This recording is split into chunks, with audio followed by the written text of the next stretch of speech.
ಸಿದ್ದಮಲ್ಲೇಶ್ವರ ವಿರಕ್ತಮಠ ಹಾಗೂ ಚಾಮರಾಜನಗರ ಜಿಲ್ಲೆಯ ಬಸವ ಬಳಗಗಳ ಒಕ್ಕೂಟದ ವತಿಯಿಂದ ಚಾಮರಾಜನಗರದಲ್ಲಿಂದು ಹಮ್ಮಿಕೊಂಡಿದ್ದ ಸಾಂಸ್ಕೃತಿಕ ನಾಯಕ ವಿಶ್ವಗುರು ಜಗಜ್ಯೋತಿ ಬಸವೇಶ್ವರವರ ಜಯಂತಿ ಹಿನ್ನೆಲೆಯಲ್ಲಿ ಅವರ ಪ್ರತಿಮೆಗೆ ಜಿಲ್ಲಾ ಉಸ್ತುವಾರಿ ಸಚಿವ ಕೆ ವೆಂಕಟೇಶ್ ಮಾಲಾರ್ಪಣೆ ಮಾಡಿದರು.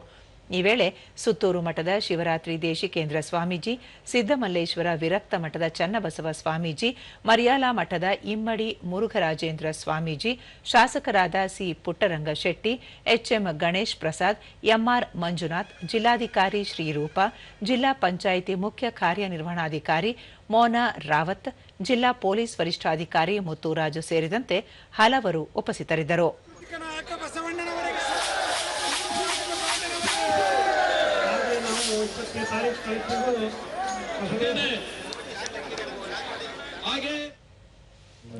ಬಳಿಕ ಕೆ ವೆಂಕಟೇಶ್ 12ನೇ ಶತಮಾನದಲ್ಲಿ ಶ್ರೇಷ್ಠ ವಚನಕಾರರಾಗಿದ್ದ ಬಸವಣ್ಣನವರ ತತ್ವ ಆದರ್ಶಗಳನ್ನು ಜೀವನದಲ್ಲಿ ಅಳವಡಿಸಿಕೊಳ್ಳುವ ಅಗತ್ಯವಿದೆ. ರಾಜ್ಯ ಸರ್ಕಾರ ಬಸವಣ್ಣ ಅವರನ್ನು ಸಾಂಸ್ಕೃತಿಕ ನಾಯಕ ಎಂದು ಘೋಷಿಸಿದೆ. ಅವರ ಕಾಯಕ ತತ್ವ ಚಿಂತನೆಗಳನ್ನು ಅಳವಡಿಸಿಕೊಳ್ಳುವ ನಿಟ್ಟಿನಲ್ಲಿ ಕೆಲಸ ಮಾಡುತ್ತಿದೆ ಎಂದು ಹೇಳಿದರು.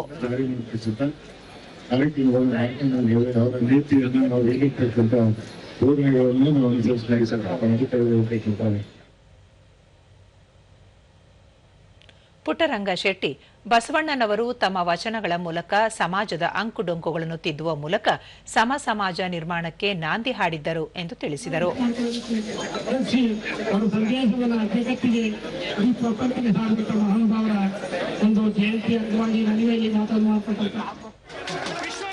ಇದಕ್ಕೂ ಮುನ್ನ ನಡೆದ ಜಾಥಾದಲ್ಲಿ ಹಲವು ಜನಪದ ಕಲಾ ತಂಡಗಳ ಮೆರವಣಿಗೆ ಮತ್ತು ಪ್ರದರ್ಶನ ನಡೆಯಿತು.